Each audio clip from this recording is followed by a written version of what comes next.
and how he was crying at a tree. Anyway, this will be a good show.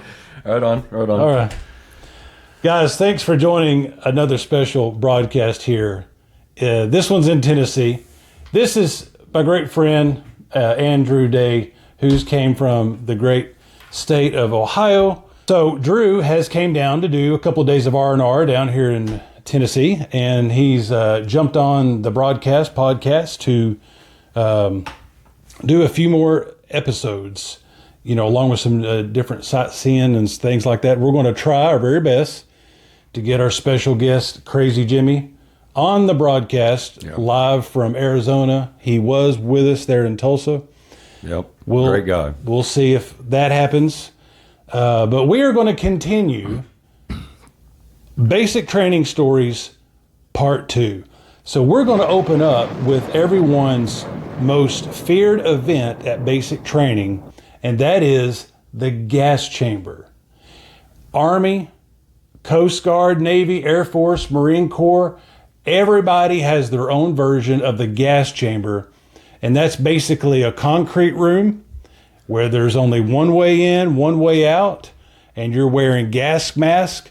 The purpose of the training is not torture, although you'll get plenty of it at that time. The purpose of the training is simply, this is how your biological equipment could work. This is how you use it, and this is how it works in a situation. And if there was chemical gas released, because back in the Cold War, back in the late 80s and 90s, and I think they got a little bit of it in the Gulf War and in the War on Terror, gas is still a thing. Yeah. Poisonous gas is still a real thing. Yeah, Zen actually started as early as World War I when they started using biological warfare, such as, So it goes way back. It goes clear back. They're even using it to this day. So that's the reason why they use the gas mask, is for that very reason, so they can continue to fight in the event gas or when, not if, but when gas was released on them. So that's the purpose of gas chamber training. Mm-hmm. Not so much torture, although you'll get plenty of it. It's to test and to give you confidence in the hazmat materials that the military has given you. So U.S. Army gas chamber training, it is feared and revered by all, as it should be.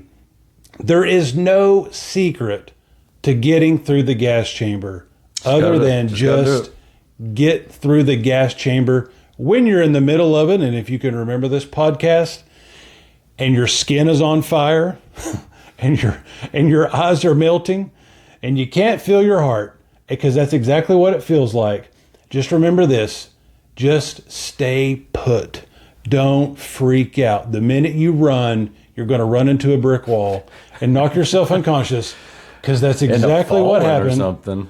And they're going to make you stay in there longer until you get the orders right in order to be released. So, Drew, can you remember some moments of the gas chamber? We went there together because we were in the same platoon. We were in the same squad, I believe. And so you might have been ahead of me. May have been. It's in alphabetical order, so there's A's and B's and C's and D's. I think you might have been squad 2 or something. But right. What was it like for you? Well, like you said, you go in there at first and you got all your gear on and take off, you start filling your hands.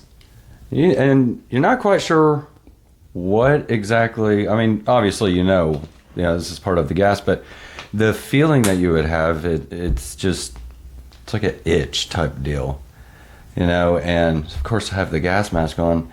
Well, ended up having to, finally you take your mask off.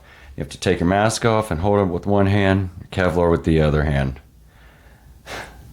Man, I tried to do this correctly, but for some reason I was doing it incorrectly, because I think he finally was like, you need to put your Kevlar back on your head, and I couldn't hear him because he has his gas mask on. Of course. So he's you need to do this, and all I'm hearing is, and finally one of the other guys, he's like, just put your Kevlar on. I'm like, oh, is that what I was supposed to do? All right, which one is my Kevlar? And that's where you can actually start to notice. You're totally disoriented. Yeah, completely. Kevlar is what is a Kevlar at this point? to the people that don't know. Right. And finally put it on, and then when that door opens up for you to walk on out, I mean, it's nice to try to see, and you see it for just a brief second maybe, but when you go out of there, you got to hold your Kevlar, everything away from your face. And there's everything you can imagine is coming out, spit, snot, it's all bellowing, just going straight on down, Can't see worth a crap. You go to try to wipe your eye and you hear, "Don't wipe your eye!" No, don't touch. It's like, and it's just, I'm pretty sure I was probably beat red in the face. And of course I was just as bald then as I am today. Well, I have a little bit of hair, but, but that was kind of finally, after time, it slowly started to wear off. And, that's what it is a thing to where you should be scared to go into it. But once you came out of it, you do feel very accomplished, in my opinion, And you probably feel a lot better physically because of you've lost about 3 pounds of old mucus. You've cleared everything out from this is 2002. Cleared out everything from since 1996 that was in your. It probably has a lot of health benefits now that I'm thinking about it. Well, I'd like to go back and do it again. I would give it a second run. I would have no problem in doing that one again, But I seen the Discovery Channel about the Marine Corps training, and I watched it a billion times in order to get me as mentally ready as I could, because I figured if I can see some indicators and things that I remember from the training and the videos, it's not going to do it for me, but it will at least allow me to let me check in with, okay, here's what's happening now. And I remember the gas chamber training videos, and it was the same experience. And I remember them prior, they would have to, in that moment, they would have to repeat their social security number or roster number or something. So I just remembered that when I go in, whatever they ask me to memorize, I really need to memorize it, because once the riot gas hits you, you lose. And just like anything in war or combat or high adrenaline situations, that's why the training is there. Oh, yeah. Is so you can do your best to try to maintain what you're supposed to do in the heat of a firefight. Oh, under heavy pressure. Yeah. So I remember going, okay, whatever they ask you to memorize, really memorize it, because that's going to either make you stay in the gas chamber longer, or they'll open the green big door and you can run out.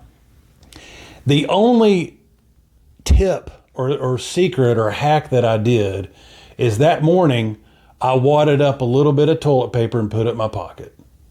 Oh, okay. So once we got, now I don't do a thing for you while you're into the gas chamber on fire. Right. It's neither, who cares at that point? I even forgot I had pants on at that point. I was melting. And, but it did come in really, really handy once they were telling us to go walk and clear. And I did a look around the shoulder, and so I was able to blow the additional 8 pounds of mucus from myself, and was able to blow the stuff that was burning and itching out of me pretty well. I think even I told somebody else about that morning too, because a good soldier, you're watching out for the guy beside you, and I was like, hey man, take some of this paper with you, and that way you can blow your nose once you get out of the chamber. But in my experience, running 6 times a week or 7 times a week was the hardest part of basic training. The gas chamber, it was not fun. I'm not going to say it was fun to be some but it was psycho. A one-time deal in comparison to what But we were done in 10 to 15 minutes. Yeah, it was one-time It was deal the worst 10 to 15 minutes of my life. Worse than the heart attack. It was like being melted and on fire at the same time, and there's not a cotton picking thing you could do about it. Yeah. And if you tried to run to the door, which is what you instinctively wanted to do, they would they would make you do it all over again. And by do it over again, I'm meaning you're in a room filled with the riot controlled gas, the CS gas. So all the fumes and clouds is the riot controlled gas that they would spray at you if you were protesting. For those of you that protest or riot or what have you. Don't go there. Anyway, so it's serious stuff. And so if you had to do it over again, you have to breathe it and it's all in your eyes. Now you're a mess because you got to put your mask on, try to clear it again, and try to repeat the orders that you're given. Which, mind you, that gas that got on you for the first time, if you had to do it again a second time, you're putting that mask on, it's touching all of, your skin. That has had that, it's, ooh. Not do exactly what they tell you to. It is a hot mess. Yeah. I mean, you just have that stinging sensation, and just felt like my skin is gone. that scene in The Wizard of Oz. I'm melting. Man, it is basic training is the great equalizer, and so you see some of the biggest ripped dudes that are doing well with the push-ups and the running, and they're about to go honor guard. They're leaders of the squads. You put those guys in that gas chamber. I mean, we're all humbled down to zero in that gas chamber. Yeah. But I seen one of those guys completely freak out as if he's seen the devil himself in there, and this guy ran into one of the concrete walls face first and fell down, and I don't know if he was unconscious. He had to be, I guess for a couple of seconds he was unconscious, but he blacked out. And I'm over here watching this, and I neither laughed or mourned for the guy because I was on fire myself. Yeah, I'm more worried, but later about me for this second. Later reflecting, I was like, that just goes to show you, that the bigger they are, the harder they fall sometimes. And here's this guy that was the man's man of our squadron, And this guy just tucked his tail between his legs and ran like a girl in that place. And then he had to do it again. And so I was at least like, well, might just be a better runner because this dude's a great runner and he completely failed the gas chamber. They made him do it again. You have to go through it.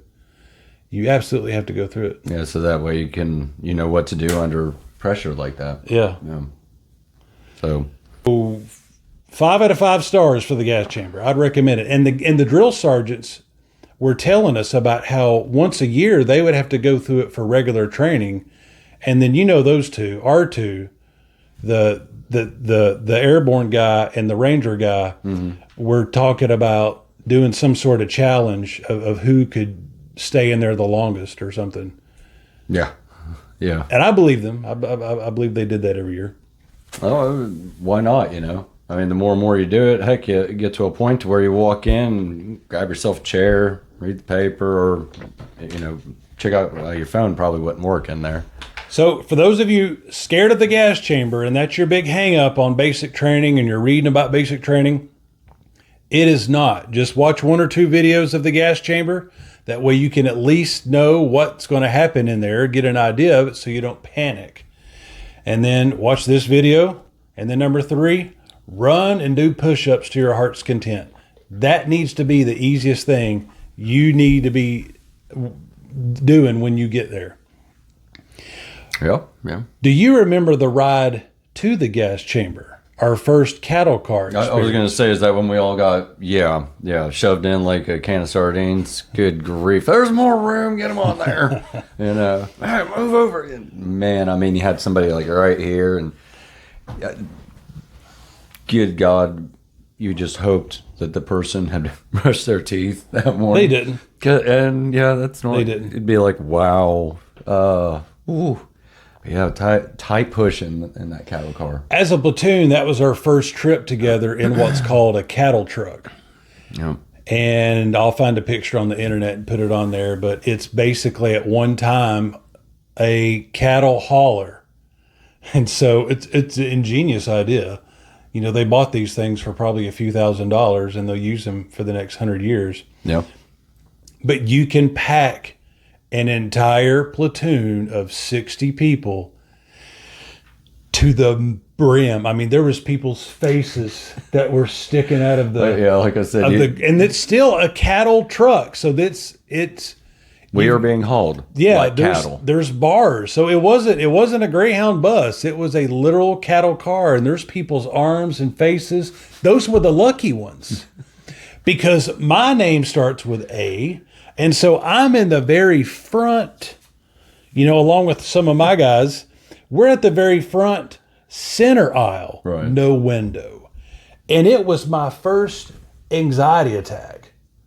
And I'm not big on anxiety attacks and panic attacks and you know, until you have one. Right. But I remember being in there and they kept, and I was at the very front, so my face was against wood.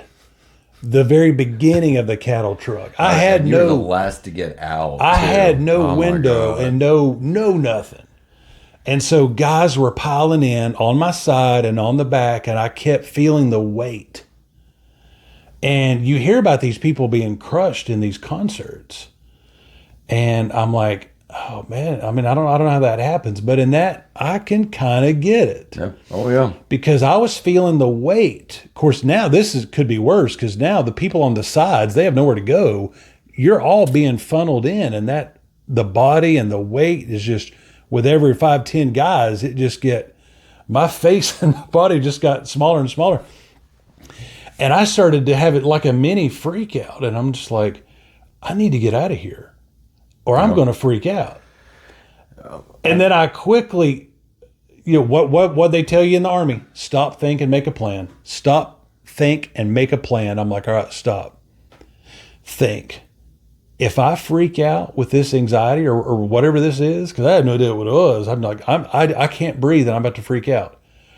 Are they going to let you off?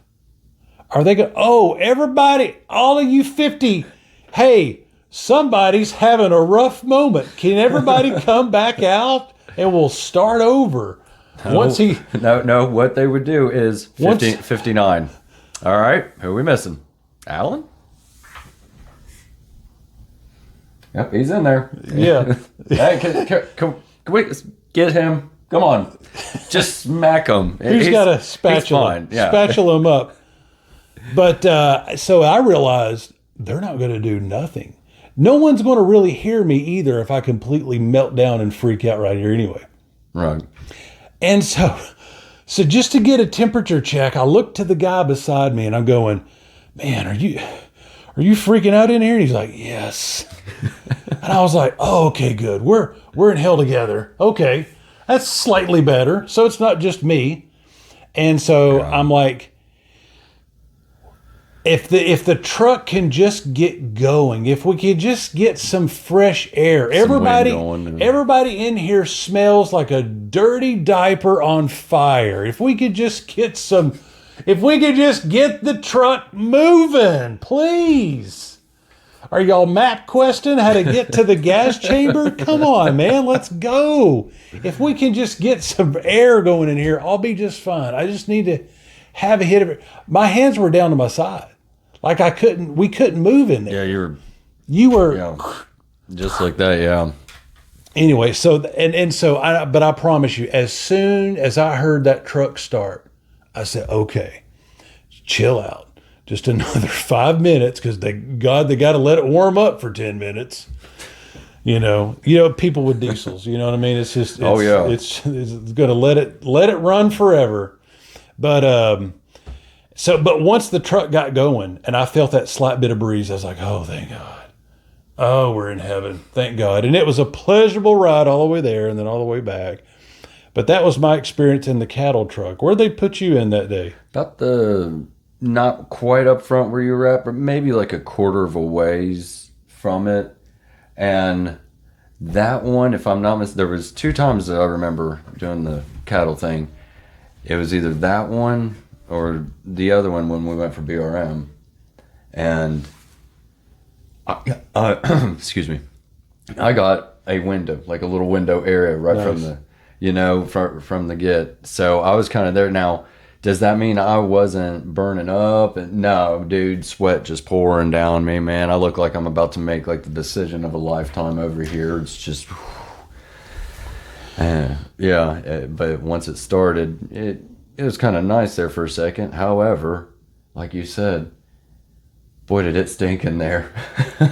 If you didn't have a window seat, or if you weren't on the outside, I mean, your life was just a living hell inside that cattle I was truck. going to say, I had it pretty good on that one. And you can't pick your spots, guys. No, you are shoved. If your last name begins with the letter A, you're first in every single thing. Sometimes that works out good.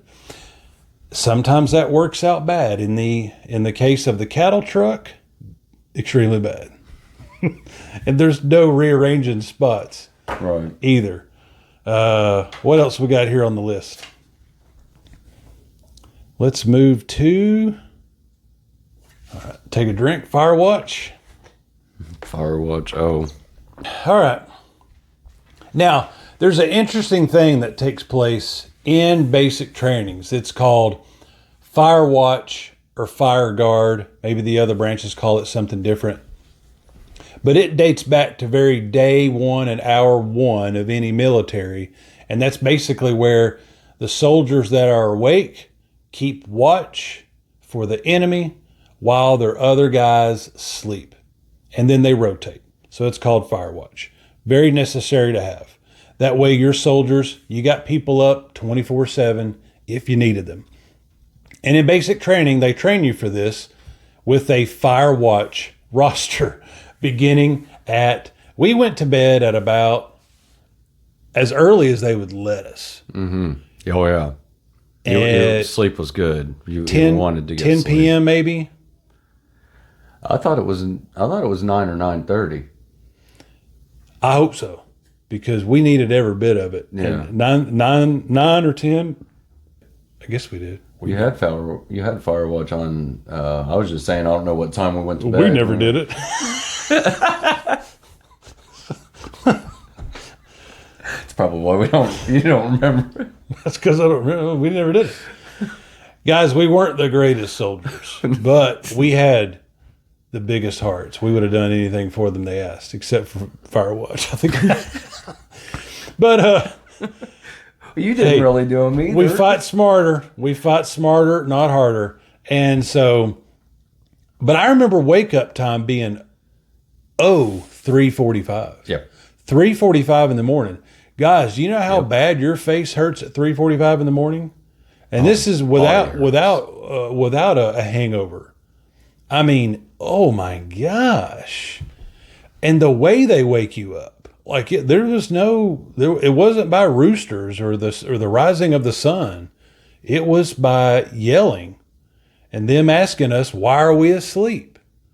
So now we're sleepy, we're half asleep, we're half dead, half alive, and you're going to insult me. Why are we asleep? Well, let's see. It's 3:45 in the morning, man. So Firewatch ran between 9 p.m. until 4 a.m., I guess. And then you had two guys swap out every hour on the hour. And so they had a roster. And so I don't know. I don't think that I'm the one that came up with this. I think a guy came up to me and he was needing money.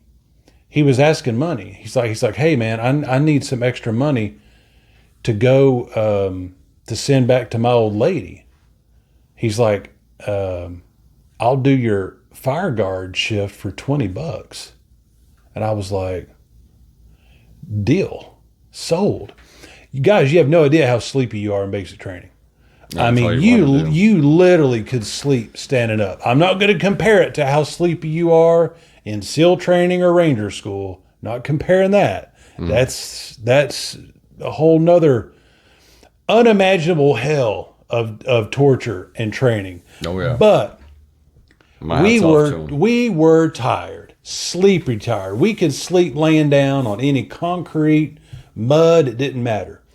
And so when a guy wants to pick up your fire guard, because you would go to bed at 10 p.m. and then they would wake you up at like 1 or 1:30 or 2.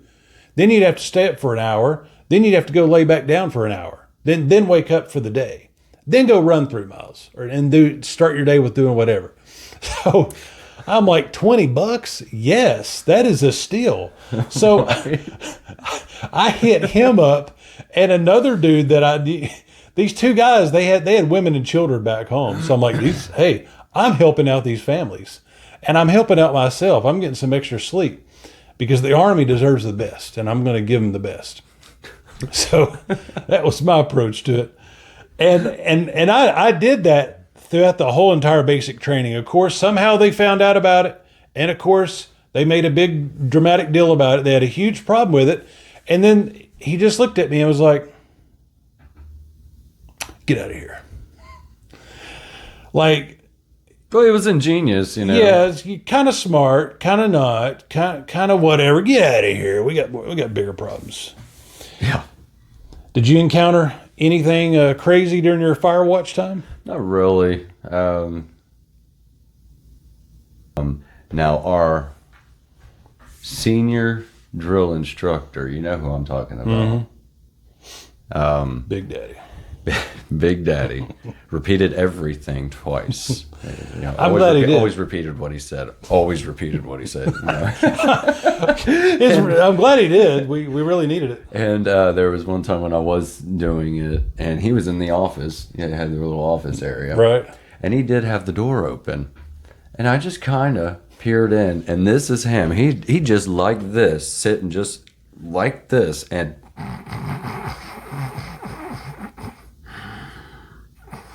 I mean, perfectly, like he looks exactly like he is awake just sitting there. Right. But no, dude, you could hear that snoring and everything. I was like, wow, you know, so he's even squared away as he sleeps. This guy is so squared away that, you know, I mean, just, and that's it, you know, looking straight like he is awake. You would have thought it, and I thought it until I heard the snoring, you know. I thought he was actually reading something. Right, you know, right. And has his eyes kind of down. So, but it's about all I got with fire guard, you know. What about you? I did remember one time that I did it, and the times that you did it. The times that I did do it, one of them I got a special task to go down, and our airborne our airborne drill sergeant asked me to zip tie all the E-tools to the packs. That's cool. That's interesting. And so I was down there about 3 a.m, zip tying all the E-tools to the side of the packs. And I don't know how a person could do this special other than I just did it the way they told me to do it. And when I finished, Palmer comes over there, and normally he's mad at us all the time, and he's like, what the heck are you doing? And I was like, what you told me to do? You told me to zip tie the E-shovels here, the E-tools to the side of the packs. You literally told me to. He's like, that's amazing. He says, that is amazing. He goes, you stayed down here an hour past when you were supposed to. That's amazing. He's like, that's amazing, Alan. Way to really square the company away. He's like, I'm gonna take care of one of your fire watch assignments in the future. And then in my head, I'm like, good. So that means I've only done one the entire time I've been here. How about that? I appreciate it. Thanks, brother. It must have been nice. But it felt good when you did something good for them, because boy, they sure lit you up. Oh yeah. When you did something wrong. Oh yeah. If you use too much water brushing your teeth, boy, you heard about it. Which reminds me about the guy. Before we talk about that, about the fire watch. Now here's a couple of hacks. Me and Drew didn't come up with these. Maybe these were here before our time. But they would wake us up at 3:45. We would have to not shower, but shave, brush our teeth, use the bathroom as best you could. Try try to download what you could, and make your bunk, and then get your PT shorts and shirt on, and of course, sweep and mop and clean the whole place. And it was already clean. But we were down there in the sands of Fort Benning, Georgia. So sand just got up in there everywhere, no matter how much you cleaned. But we were so tired that while we're waiting for the morning formation, which was maybe 5 or 4:30, or I don't know what it was, you got these laundry rooms that are down there in the company quarter areas. And I don't know who came up with this. It's brilliant. But some guys would go in there and turn all the dryers on in the laundry room to heat that place up. And I went in there one day because I seen about 4 people going there, and I'm like, why is everybody going to the laundry room at 4 a.m? And then there's 3 platoons just, which is, there's about 100-something guys just conked out on the concretes. The wherever you could lay at, it didn't matter. If even you'd be in the corner, standing up, leaning into the corner. And so, man, that was nice. And so that room was warm, and you had that therapeutic sound of the dryers churning, and it was pitch black in there. And guys were just, as soon as you laid on the concrete, you're asleep. That's how tired we were in basic training. And then the drill sergeants would kick that door open, and they would be like, what the Sam hell's going on here? And there would be so many of us that we would run like cockroaches. And they never knew. You could never single any of us out because we all looked all looked and dressed alike. And then, there was 150 here. Now there's 150 in formation. It's time to go march down to the PT track and do some laps. So we did that as many times before I think they chained the laundry room doors until 10 a.m. or something like that. But I remember one day, I was so tired. This is the most tired I've ever been in my entire life, I think. There were stairwells, going up to, first platoon, second platoon, third platoon. And we were there for a day in between training, something other, but we were supposed to report here at 1 o'clock or something like that. And we had, I don't know, was it 30 minutes of some free time? I don't know what it was. But I found myself sleeping, not in the stairwell, but along the side of the stairs. Like the stairs go like this. I was like this. God knows what it did to my vertebrae. I could care less. But I looked like some sort of, like a boa constrictor, just snaked along with those stairs. And to think about that now, I couldn't even get in that position now. Like, how do you even do that? That it sounds very painful. But as soon as I got in that position, and I fell asleep there until somebody came running up the stairs saying, "Drill Sergeant Price coming down, Drill Sergeant Price coming down." And I remember just jumping up, and I just take off running with the rest of the 100 people wherever we're going. Right. But it felt so good to get 12 minutes of like deep REM sleep. You go time traveling. Yeah. Back in basic training when you'd fall asleep. Oh yeah, it was some deep sleep, even if it was only for 5 minutes, man. You could get some deep sleep on you. That's all it took. You'd go visit your grandparents that passed away. Everything. It was great. Right on. Yeah. Some crazy times. I remember them coming in and opening up the door. What is everybody doing? Blah, blah, blah. And we're sleeping. Shut the door. Right. Who said that? 5 more minutes. So what else you got there? Here's kind of a sad funny story. No. I was we were in one of the trucks one day, and we were leaving our training area. We were practicing. We were practicing something with the machine guns, getting them zeroed in or something.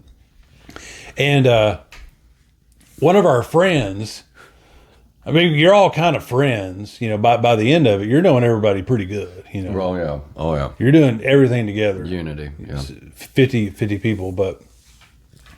And then that number gets cut down to, you know, there's maybe 40 of us left or something like that. And one of the guys did not do too well at all. And he missed his wife. He missed his kids. It's funny because he was just so pitiful. He was just so pitiful about it. Like we all miss our families, yeah. Okay? Oh yeah. But we're not in the North Pole stranded, man. There's a city 10 minutes from here, you know. We'll get. You gotta act like he was marooned on an island, like in Castaway. Sometimes people can overthink, and it takes them to a dark place. And this guy had taken himself to a dark place with the whole experience. And we were leaving the training area, and they assigned him to go guard a tree. Hey, that's right. Guard a tree. When you were on their poop list, they would make you guard trees and guard this door, guard this washer, and you would be ordered to stand there for an hour, maybe 2. Yeah, the sky's the limit. Actually, they may forget about you. Dave, we're missing a guy. Where is he? I told him to guard that those trees, those bricks. He's guarding those bricks, man. Those bricks, trees. Does he have enough water? We'll get him tomorrow. Water buffalo. And so this guy was guarding a tree, and he was always kind of crying. Anyway, he is a little bit on the sensitive side, and I think he was older than both of us. He was. Okay. He was. And I'd like to meet the recruiter they got. His wife must be the greatest cook in the entire world, because he missed his wife and her cooking and her everything, and his cats and her dog and his bed. And you'd thought we were talking to somebody who is in solitary confinement for the rest of his life. Dude's doing 25 to an L for. We drove by this guy, and he was standing out there by himself, guarding a tree, and just cried. He was at the position parade rest by himself, just crying, and I seen him look over. You can't move your head, and he just kind of looked over at us, and I was like, "Oh man, brother, get it together, man." Oh, that was something else to see. It was funny. And then when I seen him, I was like, "Hey, you stop crying so much, man. You're making you're harshing everybody's buzz down here, man. It's bad enough, but you're making it worse, dude. God, when they see you crying guarding a tree, they're gonna kill you at that tree. They're gonna leave you to die there, man. Don't let anybody see you cry down here. And I just can't, man. I just miss my wife so much. Quivering lip. She's just the best cook, and we used to go to church, and I was like, oh my God. Well, that was something that was mentioned earlier when my son asked about, what we ate. And it's like, we actually ate pretty good food. This dude's wife, she had to have been like the female version of Gordon Ramsay, because, that's... I think I remember seeing a picture of her, and she, if I'm remembering correctly, she looked like Mrs. Buttersworth, and just a healthy cooking of that image of a kind of a larger lady that's passionate about meals and knows her way around the kitchen in a good sense. Yeah. And but it was just like, brother, there's 3 more weeks left. Not years, you know. Oh man, that was funny. We got cracked up about that thinking about that guy and that image. I can see that as clear as day right now. Yeah, the looking straight, but you know that he kind of could see out of his. I seen him look over with his eye, watching us drive away as he has to stay there and guard this 200-foot pine tree for the next God knows when. Yeah, I don't recall how long he was up there for that. He's probably still there. He never came and got me. We're laughing because we know he's not. We know he's not. He's in a better place. I think he was from Texas. Yeah, he was from Texas. Yeah, yep, so he sure was. Him and his family are probably doing really good. They're probably cooking or eating right now. I'm sure they're cooking something. And asleep, taking a nap right now. Oh yeah, I would imagine probably getting some snoozing in. You know, keeping them off them legs because you know he walked around with them crutches for weeks on end. He got hurt bad. Yeah, he tried to run too hard, is what you'd said, right? Believe it or not. Mm-hmm. And I think he injured something. He it's hard to imagine running so hard that you hurt yourself, but right. He did, and I physically seen him do it because we had completed our Army test or physical training that morning. Yeah, and he's making laps, and you know they give you as far as that test goes. Well, depending on your age, you know you've got 20 minutes or 25 minutes or 18 minutes, just depending on what your age was. Right. And the guy had time, but on the last lap, you know, they were yelling like, finish strong. Yeah, and he pumped too hard. Oh, don't finish strong, brother. Just finish. Yeah. You literally jog the rest of the way and then you're good. He ran so hard. I seen it on his face. Like, you know how people, they bite down, you know? Yeah. And it was like, I looked at his face and I was like, hey, that's too much, man. You got to bring that down. You don't need to do that. But he did it, and so he torn something or had a hairline fracture on his leg or something like that, because he never walked the same afterwards. And they x-rayed him, and I forgot what it was, but he went to the point of no return on that run. And I've seen a lot of people run fast. I've never seen anybody get injured from running, extra fast on that last loop. But man, he did. And that's what did him in. He got injured in basic training. And so now he's got to recover physically before he can do some parts of the training in order to continue. So in his downtime, they have those people, what was the exact word? They were on profile. So they had some sort of physical profile, which meant no running, no jumping, no marching, no lifting, or whatever your injury mandated your profile was. And so that's the worst, because you miss out on some of the fun stuff. Yeah.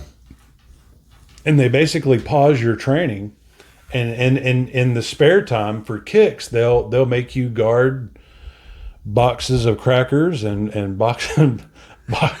trees and just random things, The water buffalo, whatever. Yep. That looks like it needs to be guarded. But yeah, that look of just defeat and agony when he was standing there guarding that tree. Poor guy. It was hilarious. Yeah, funny stuff.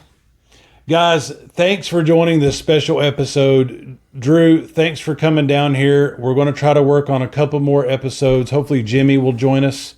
Yep, but awesome. It is always a good time when we revisit true basic training stories with Michael Allen, your host, and Andrew Day, my co-host tonight. True U.S. Army basic training stories. Go Army. If you've not served, consider serving. And we would be grateful for your service. You guys have a great night. And to those who served, past, present, and future, we thank you and honor your service. Thank you. Thanks, guys. Have a good night. God bless America. God bless. Cool.